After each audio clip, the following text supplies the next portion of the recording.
The stars looked different in this part of space. Captain Lisa Morgan stood on the bridge of the ESS Aurora, watching the strange purple glow of distant suns through the main screen. Her ship had been exploring the outer rim for 6 months now, mapping new systems and looking for signs of life. "Captain, we're picking up something strange," said Emma Rodriguez from her station. The young communications officer had her headset on, listening carefully to the sounds coming through space. "It sounds like a distress call, but it's not in any language we know." Lisa walked over to Emma's station. The sound coming through the speakers was high and musical, almost like singing. But there was something desperate about it, something that made Lisa's chest feel tight. "Where is it coming from?" Lisa asked. "The Kepler 442 system, about 2 hours away at full speed," Emma replied. Dr. Kevin Hart looked up from his science station. The older man had been studying alien life for 20 years, but they had never found anything this clear before. "Captain, this could be our first real contact with intelligent alien life." Lisa nodded slowly. First contact was what every explorer dreamed about, but something about the desperate tone of the signal worried her. "Set course for Kepler 442, maximum speed." The Aurora jumped to faster-than-light travel, and space around them stretched into long white lines. 2 hours later, they dropped back into normal space near the 4th planet of the system. What they saw made everyone on the bridge go quiet. 2 fleets of alien ships were fighting a fierce battle above the planet. Bright energy beams shot back and forth between the ships. Some of the vessels were long and gray, shaped like snakes. Others were smaller and golden, with curved lines that reminded Lisa of Earth cats. "My God," whispered Emma.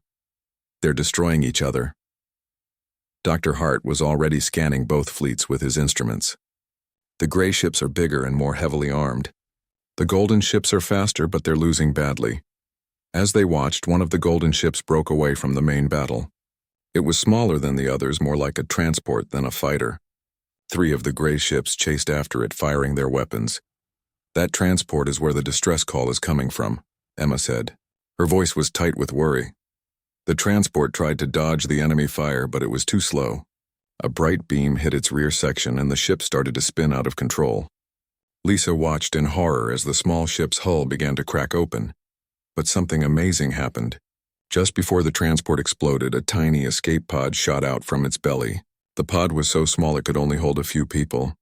"Captain, I'm detecting life signs in that pod," Dr. Hart said. 3 small life forms. They're very young based on their size." The transport ship exploded in a ball of fire. Through the flames, Lisa saw something that would stay with her forever. On the main screen, enhanced by their sensors, they could see inside the transport's bridge in its final moments. A tall cat-like alien with golden fur was at the controls. She had bright green eyes and markings on her face that glowed with inner light. The alien mother looked back once at the escape pod, then turned to face the enemy ships as they closed in. She was buying time for her children to escape. The explosion took her ship and everything in it. The escape pod drifted alone in space, sending out the same musical distress call they had heard before. But now Lisa could hear the difference. Before it had been a mother calling for help. Now it was children crying for their mother. "Captain, the gray ships are turning toward us," said Jake Sullivan from the weapons station. The security officer's hand was already on the controls for their defensive systems. Sure enough, 3 of the snake-like ships had broken off from the main battle and were heading for the Aurora. Their leader sent a message on all frequencies. The voice was cold and harsh, like metal scraping against stone. "Human vessel, you have entered Kethvar space during military operations. Surrender the Veltani escape pod and leave immediately, or you will be destroyed." Lisa looked at the tiny pod floating in space. Inside were 3 alien children who had just watched their mother die to save them. The pod's distress call was getting weaker. "Captain, what are your orders?" Jake asked. Lisa knew she was risking her entire crew. The Aurora was an exploration ship, not a warship. They had some defensive weapons, but nothing that could fight 3 enemy vessels. But when she looked at that tiny pod and thought about the mother who had died to save it, she knew there was only one choice she could make. "Bring that pod aboard," she ordered. "Full shields. Prepare for emergency jump." The Aurora's tractor beam reached out and pulled the escape pod into their cargo bay. Immediately, the Kethvar ships opened fire. Energy beams struck their shields, making the whole ship shake. "Got it," shouted Carlos Mendez from engineering. "Pod is secure. Jump now." Lisa ordered. The Aurora leaped into faster-than-light travel just as another wave of enemy fire reached them. The last thing they saw was the Kethvar ships turning back to finish destroying the remaining Golden Fleet. When they were safe in hyperspace, Lisa allowed herself to breathe again. They had saved the children, but now they had 3 alien refugees on their ship and no idea how to care for them. "Captain," Dr. Hart called from his station. He had been scanning the escape pod during their escape. "I'm reading the life signs from inside the pod. The young ones are alive, but their vital signs are getting weaker. They're in some kind of distress." Through the ship's internal sensors, they could hear sounds coming from the cargo bay, soft musical cries that sounded like nothing human ears had ever heard before. But somehow Lisa understood exactly what those sounds meant. The alien children were calling for their mother. And their mother would never answer again. "Get a medical team down there," Lisa ordered. "And Dr. Hart, I need you to figure out how to help them. Those children just lost everything. They're alone and scared, and we're the only ones who can save them now." She looked out at the stars rushing past their ship. Somewhere behind them, a war was ending, and a species was mourning their dead. But here on the Aurora, 3 small lives hung in the balance. Lisa had always dreamed of first contact with alien life. She had never imagined it would begin with such tragedy. The cargo bay had been turned into a makeshift medical center. Dr. Kevin Hart worked alongside the ship's medical officer, Dr. Amy Foster, as they tried to understand the alien children inside the escape pod. The pod itself was beautiful in a strange way. It was made from what looked like living metal that shifted between gold and silver colors. Soft panels glowed with warm light, and the whole thing hummed with a gentle vibration that felt almost alive. Through the transparent sections, they could see 3 small creatures huddled together. They looked like a cross between human children and young cats. Their fur was golden like their mothers had been, with darker stripes running along their arms and backs. Their eyes were large and bright green, but now they were filled with fear and confusion. "They're definitely children," Dr. Hart said as he studied his readings. "Based on their size and development, I'd say they're equivalent to human toddlers, maybe 3 or 4 years old in our terms. The smallest one, barely bigger than a human baby, was making soft crying sounds. The other 2 were trying to comfort it, but they were clearly scared themselves. They had been in the pod for hours now, and none of them had eaten or drunk anything. "We need to get them out of there," Dr. Foster said. "But every time we try to open the pod, they panic. Look at their heart rates." On her scanner, the children's vital signs spiked whenever someone approached the pod. Their crying became louder and more desperate. Paul Williams, the ship's counselor, had been watching from the corner. He was a quiet man in his 50s who had joined the Aurora crew after losing his own daughter in a transport accident back on Earth. He understood loss better than most. "They're not just scared," Paul said softly. "They're grieving. Look at how they're holding each other. They know their mother is gone." Emma Rodriguez had been working to decode the sounds the children were making. She had her translation computer running, but it wasn't finding any patterns it could understand. "It's not like any language we've encountered," Emma said, "but there's definitely meaning in it. The patterns repeat and they respond to each other. It's more like singing than talking." Captain Lisa Morgan entered the cargo bay and saw the 3 alien children for the first time up close. Her heart broke a little. They were so small and helpless, and their cries reminded her of her own daughter when she was young. "Have you been able to communicate with them at all?" Lisa asked. "We've tried everything," Dr. Hart replied. "Hand signals, pictures, basic mathematical concepts. Nothing works. They're too upset to pay attention to anything we're showing them." The largest of the 3 children, who seemed to be the oldest, suddenly stood up in the pod. It pressed its small hands against the transparent wall and looked directly at Lisa. Its mouth opened and it made a sound that was half cry, half song. The sound was so full of longing and sadness that tears came to Lisa's eyes. "It's calling for its mother," Paul said quietly. "That's the same sound my daughter used to make when she had nightmares and wanted me to come comfort her." Dr. Foster checked her readings again and frowned. "Their vital signs are getting worse. Heart rates are dropping. Body temperature is falling. If this continues, they could go into shock." "What do they need?" Lisa asked. "Food, water, medical attention?" "I don't think it's physical," Paul said. He had moved closer to the pod and was watching the children carefully. "Look at how they're positioned. They're trying to comfort each other, but it's not working. In human children, this would be signs of severe separation anxiety. The middle child, who had been quiet until now, suddenly let out a long, musical wail that echoed through the cargo bay. The sound was so pure and heartbreaking that everyone stopped what they were doing to listen. "Emma, are you recording this?" Dr. Hart asked. "Everything," Emma replied, "and I'm starting to see patterns. When one of them makes certain sounds, the others respond in specific ways. It's like they're having a conversation but through music instead of words." The smallest child was getting weaker. Its little head drooped and its eyes were starting to close. Dr. Foster's scanner showed that its life signs were becoming dangerously low. "We're losing the little one," she said urgently. "Whatever they need it now." Paul Williams stepped closer to the pod. Something in his counselor training told him that these children weren't just sick or scared. They were dying of loneliness. He had seen it before in human children who had lost their parents. Without the comfort of a family bond, young minds and bodies could simply shut down. "They need to feel safe," Paul said. "They need to know that someone cares about them and will protect them. Their mother did that through those sounds they're making. Somehow we need to do the same thing." "But we don't know their language," Emma protested. "Maybe we don't need to," Paul replied. He thought about his own daughter, how he used to sing her to sleep when she was afraid. The words hadn't mattered as much as the tone, the feeling of love and safety in his voice. Dr. Hart was studying the sound patterns Emma had recorded. "Wait, look at these frequency readings. The range of sounds they're making. It's very close to the human vocal range. We might actually be able to reproduce some of these sounds." "You mean we could learn their songs?" Lisa asked. "It's possible. But more than that, I think Paul is right. These aren't just random sounds. They're comfort sounds. The mother was singing to them, and now they're singing for her to come back."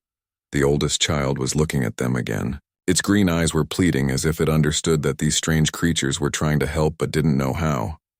"Captain," Paul said suddenly, "let me try something. If I'm right about this, they don't need to understand our words. They just need to feel that someone cares." Lisa nodded. Paul approached the pod slowly and sat down beside it. The three children watched him with wide eyes. Very softly, Paul began to hum. It was an old lullaby his grandmother had sung to him when he was young, the same one he had sung to his daughter. The effect was immediate. The children's crying stopped. Their vital signs stabilized. The smallest one opened its eyes and looked at Paul with curiosity instead of fear. "It's working," Dr. Foster whispered. "Their heart rates are normalizing." Paul kept humming, and slowly, very quietly, the oldest child began to make soft musical sounds in response. It wasn't the same melody, but it was clearly an attempt to communicate. "They're trying to sing back," Emma said in amazement. "They're trying to bond with him." For the first time since they had been rescued, the three alien children seemed calm. They were still huddled together, but they were listening to Paul's voice with something that looked almost like hope. "How long can you keep this up?" Lisa asked Paul quietly. Paul smiled sadly. "As long as they need. Someone has to sing them to sleep tonight. Their mother can't do it anymore." Outside the cargo bay, space was dark and cold, but inside, surrounded by the soft glow of alien technology and the gentle sound of a human lullaby, three orphaned children began to believe that maybe, just maybe, they were not alone after all. 3 days had passed since Paul Williams first hummed to the alien children. The crew of the Aurora had settled into a strange new routine. Every few hours, someone would sit by the escape pod and sing or hum to keep the children calm. The night shift was always the hardest. Security Officer Jake Sullivan had volunteered to take the midnight watch. He was a big man with rough hands and a voice he had never thought was good for much besides giving orders. But tonight, as he sat in the dimly lit cargo bay, he found himself humming an old song his grandmother used to sing. The three children were curled up together in their pod, but Jake could tell they were listening. Their large green eyes watched him in the darkness, and occasionally the oldest one would make soft musical sounds in response to his humming. "You miss her, don't you?" Jake said quietly, even though he knew they couldn't understand his words. "Your mama. I know that feeling." Jake had lost his own mother when he was 12. The memory of that loss still hurt even after all these years. But somehow, sitting here with these orphaned alien children, the pain felt different, shared maybe. Dr. Hart had made an important discovery earlier that day. Using Emma's recordings and his own analysis, he had figured out that the children's musical sounds weren't just random. They were creating neural pathways in their brains, pathways that connected them to feelings of safety and family. It's like imprinting, Dr. Hart had explained to the captain. Young Veltani bond with their parents through these musical exchanges. The sounds create chemical reactions in their brains that make them feel loved and protected. So when we sing to them, we're essentially telling them they're part of our family. Lisa had asked. That's exactly what we're doing. But there's a problem. The bond has to be maintained. If we stop singing to them for too long, the chemical balance in their brains will change. They could slip into a state like depression or worse. Now, as Jake continued his quiet humming, he understood the weight of what they had taken on. These children needed constant care, constant reassurance that they were loved. And somehow, the human crew of the Aurora had become their new family. The smallest child, the one they had almost lost on the first day, was making tiny musical sounds. Jake listened carefully and tried to copy the melody. It was harder than it looked. The alien sounds had little rises and falls that were different from human music. "Is that right, little one?" Jake whispered. "Am I getting it?" To his surprise, the child made the sound again, a little louder this time. The middle child joined in, and then the oldest. Soon all three were singing together in soft, gentle tones. Jake felt something warm spread through his chest. These children were teaching him their songs just like his grandmother had taught him hers. Despite everything that separated them, different species, different worlds, different ways of life, they were finding a way to connect. Emma Rodriguez entered the cargo bay quietly. She was carrying her recording equipment and a cup of coffee. "How are they doing?" she asked in a whisper. "Better, I think. They're starting to sing back to me." "Listen." Emma sat down beside Jake and activated her recorder. The three children continued their soft musical conversation, sometimes responding to Jake's humming, sometimes singing on their own. "I've been analyzing their speech patterns," Emma said. "Dr. Hart is right about the bonding process. But I think there's more to it. These songs aren't just about comfort. They're about memory." "What do you mean?" "I think they're singing songs their mother taught them. When they make certain sounds, they all respond the same way. It's like they're remembering her together." Jake nodded slowly.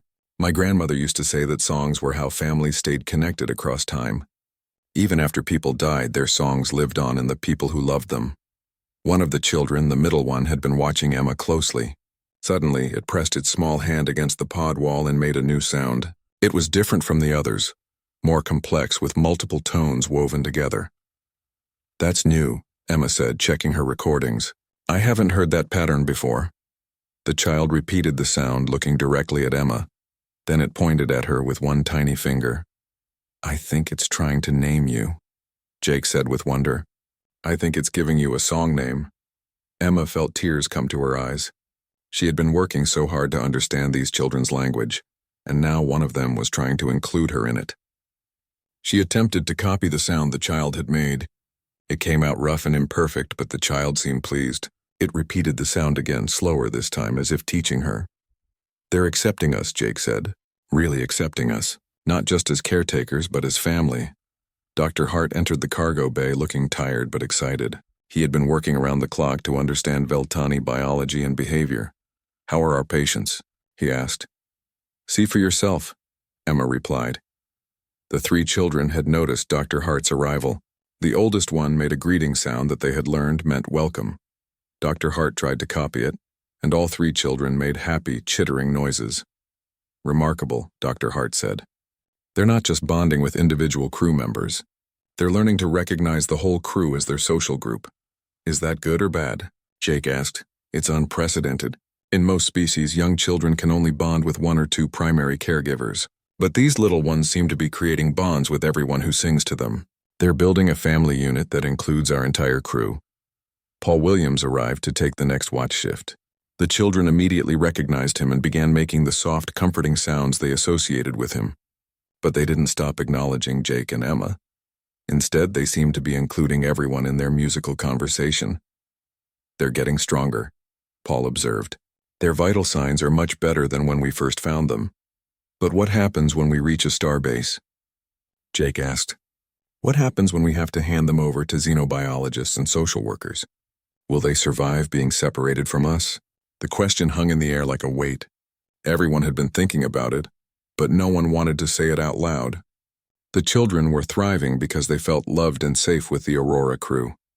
But this couldn't go on forever. The ship would eventually need to return to human space, and the children would need proper care from people who understood their species. The smallest child had fallen asleep, curled up against its siblings. But the other two were still awake, still making soft musical sounds. They seemed to be singing a lullaby of their own, something gentle and sweet that filled the cargo bay with peace. "Maybe we don't have to worry about that right now," Emma said softly. "Maybe right now all that matters is that they're safe and loved. Tomorrow's problems can wait until tomorrow." Jake nodded and continued his quiet humming. Outside the ship, space stretched endlessly in all directions. But here in this small cargo bay, surrounded by the soft glow of alien technology and the gentle music of interspecies friendship, a new kind of family was being born. The children sang themselves to sleep, surrounded by human voices that promised them they would never be alone again. And for the first time since their mother's death, they dreamed not of loss and fear, but of hope and belonging. In the morning, they would wake up to find their human family still there, still singing, still keeping them safe. And maybe, just maybe, that would be enough. The alert klaxons woke everyone on the Aurora at 0400 hours. Captain Lisa Morgan rushed to the bridge still in her sleeping clothes, her heart pounding. On the main screen, she could see what had triggered their sensors: a fleet of ships dropping out of hyperspace directly ahead of them. "Report," Lisa ordered as she took her captain's chair. 15 vessels, Captain," said Navigator Tony Clark. "Same configuration as the ships that attacked the Veltani transport. It's the Kethvar." Jake Sullivan was already at his weapons station, though he looked like he hadn't slept much. None of them had been sleeping well since they started taking shifts singing to the alien children. "They've been tracking us," Jake reported. "These aren't the same ships from the first battle. This is a whole new fleet." The lead Kethvar ship sent a message on all frequencies. The same cold metallic voice they had heard before filled the bridge. "Human vessel Aurora, you have stolen property belonging to the Kethvar Empire. Return the Veltani cubs immediately and you will be allowed to leave. Refuse and you will be destroyed." Lisa felt her hands clench into fists. Stolen property? They're talking about those children like they're things. Emma Rodriguez was monitoring all communications channels. "Captain, I'm picking up something else. There's another fleet approaching from the opposite direction. Different ship configuration." On the screen, a second group of vessels appeared. These ships were sleek and golden, just like the transport they had rescued the children from. But these were warships bristling with weapons and moving in perfect formation. "Veltani fleet," Dr. Hart said from his science station. "Looks like the cavalry has arrived." But Lisa wasn't sure if that was good news or bad news. The Veltani might want their children back just as much as the Kethvar did. And the Aurora was caught in the middle, with 3 alien toddlers in their cargo bay who had just started to trust their human caregivers. The Veltani fleet leader sent their own message. Unlike the harsh Kethvar communication, this one was musical and flowing, almost like singing. Emma's translation computer worked frantically to decode it. "They're asking about the cubs," Emma reported. "They want to know if the children are safe and unharmed." "Tell them the children are alive and healthy," Lisa ordered. "But don't mention anything about the bonding process. I want to understand their intentions first." The 2 alien fleets faced each other across space, with the Aurora sitting uncomfortably between them. The tension was so thick you could almost taste it. Then something unexpected happened. Through the ship's internal communications, they could hear sounds coming from the cargo bay. The 3 Veltani children had woken up and were making distressed noises. Somehow they seemed to sense that something was wrong. "Paul, get down there," Lisa ordered. "Keep them calm." But as Paul hurried toward the cargo bay, the children's cries grew louder and more urgent. Their musical voices carried through the ship's corridors, and everyone could hear the fear in their sounds. "Captain," Dr. Hart said suddenly, "look at this." On his scanner, he was showing the energy readings from both alien fleets. The Veltani ships are responding to the children's cries. Their power signatures are fluctuating in rhythm with the cubs' vocalizations. "What does that mean?" Lisa asked. "I think it means the children's songs are being broadcast somehow. The Veltani can hear them." Emma was monitoring the communications between the Veltani ships. Her face went pale as she listened to the translations. "Captain, they're saying something about foreign song bonds. They know the children have been bonding with us." The Kethvar fleet was getting impatient. Their lead ship moved closer to the Aurora, weapons charging. "Human vessel, You have 60 seconds to comply. Transfer the cubs to our ships or face the consequences. Lisa made a decision that would change everything. Open a channel to both fleets. Full broadcast. Channel open, Captain, Emma said. This is Captain Lisa Morgan of the Earthship Aurora. The 3 Veltani children in our care are not property to be traded or stolen. They are living beings who have suffered a terrible loss. We rescued them from certain death, and we will not hand them over to anyone who would harm them. The Kethvar response was immediate and angry. You have no authority here, human. Those cubs are spoils of war. They belong to the Kethvar Empire. But before Lisa could respond, something amazing happened. From the cargo bay came a new sound. Paul Williams was singing, his voice joined by the 3 children. But this wasn't the quiet lullabies they had been practicing. This was something stronger, more defiant. The children were singing a song of resistance, and their human family was singing with them.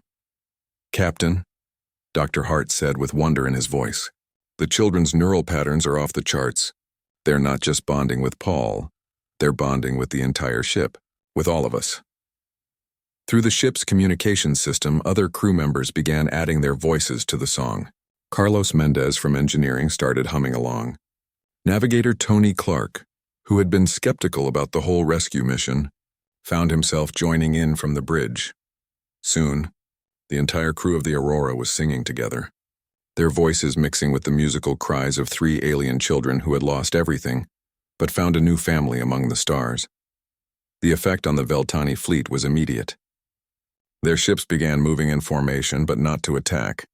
They were dancing, their vessels weaving through space in patterns that matched the rhythm of the song. They're celebrating, Emma said in amazement. The Veltani are celebrating the children's new bond. The Kethvar fleet leader was confused and angry. What is this noise? Stop this immediately and surrender the cubs. But the Veltani fleet commander had a different response. The translation came through Emma's computer, and her voice was filled with emotion as she read it. The song bonds are true and strong. The human pack has adopted our lost cubs according to the ancient ways. They are family now, and family cannot be broken. The largest Veltani ship broke formation and approached the Aurora, but instead of weapons, it extended docking ports. They want to come aboard, Emma said. They want to meet the children and see the bonds for themselves. Lisa looked around her bridge. Her crew was still singing, their voices strong and sure. In the cargo bay, 3 alien children were learning that love could transcend species, that family was something you chose as much as something you were born into. Jake, lower our shields. Emma, tell the Veltani they're welcome aboard. And someone keep singing. I don't think we should stop now. The Kethvar fleet was outnumbered and confused. Faced with a united Veltani and human response, they began to withdraw. Their final message was full of threats and promises of revenge, but they were leaving. As the first Veltani began to board the Aurora, Lisa could hear the children's songs growing stronger. They were no longer crying for their lost mother. They were singing songs of joy, of belonging, of a family that had grown to include both their own species and the strange, brave humans who had risked everything to save them. The battle was over, but the real test was just beginning. Could 2 species, so different in every way, truly become one family? Could love really be stronger than the vast emptiness between the stars?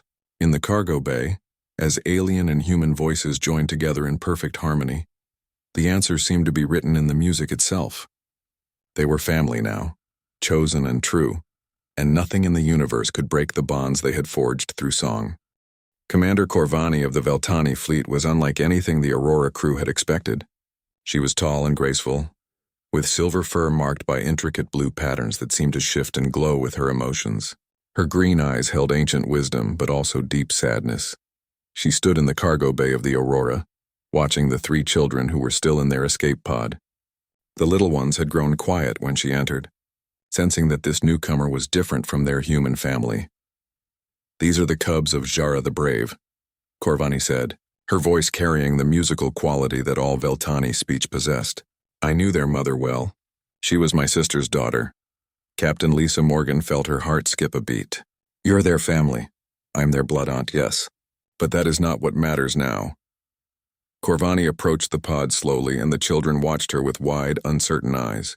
What matters is what has happened here. Dr. Hart stepped forward with his scanner readings. Commander, we've discovered that your species bonds through musical communication. The children were dying of grief until we learned to sing to them. Corvany nodded sadly. Veltani cubs cannot survive without the song bonds. When Jara died, these little ones should have died with her. That is our way. But somehow they live. Paul Williams was still sitting beside the pod, humming softly to keep the children calm. Corvany listened to his simple melody with growing amazement. "Your voices," she said to Paul. "They carry the harmony patterns. How is this possible? Humans are not taught the ancient songs." "We weren't taught," Paul replied quietly. "We just knew what they needed. Love sounds the same in every language." The oldest child, the one who had been so afraid when they first arrived, suddenly stood up in the pod. It looked at Corvany and made a series of complex musical sounds. Corvany's fur patterns brightened with surprise. "What did it say?" Lisa asked. He said, "Aunt Singer, meet my new pack family. They sing the comfort songs and keep us safe." Corvany's voice was filled with wonder. "He is introducing you to me as his adopted family." Emma Rodriguez had been recording everything. "Commander, we've learned to recognize some of their song patterns. They've given us names, singing names that mean we belong to their family group." "Show me," Corvany requested. One by one, the crew members who had been caring for the children demonstrated the musical names they had been given. Each person sang their name song, and the children responded with happy musical chatter. Corvany listened with growing emotion. Her blue patterns shifted through colors the humans had never seen before. "This is unprecedented," she said finally. "Interspecies song bonding has never been recorded in our history. These cubs have done something that should be impossible. They have made humans part of a Veltani family pod." "Is that good or bad?" Jake Sullivan asked. "According to our most sacred laws, it means you are now legally their parents. All of you. The bonds they have formed with your crew make you as much their family as I am." The middle child had been listening to this conversation with obvious intelligence. Suddenly it began to sing a new song, one the humans had never heard before. It was complex and beautiful with harmonies that seemed to tell a story. "What is that?" Lisa asked. Corvany's eyes filled with tears. "It is the song of the new pod. She is singing about her mother's death, but also about her new family. She is creating a song that will be passed down to her own cubs someday, a song about the humans who saved her when all seemed lost."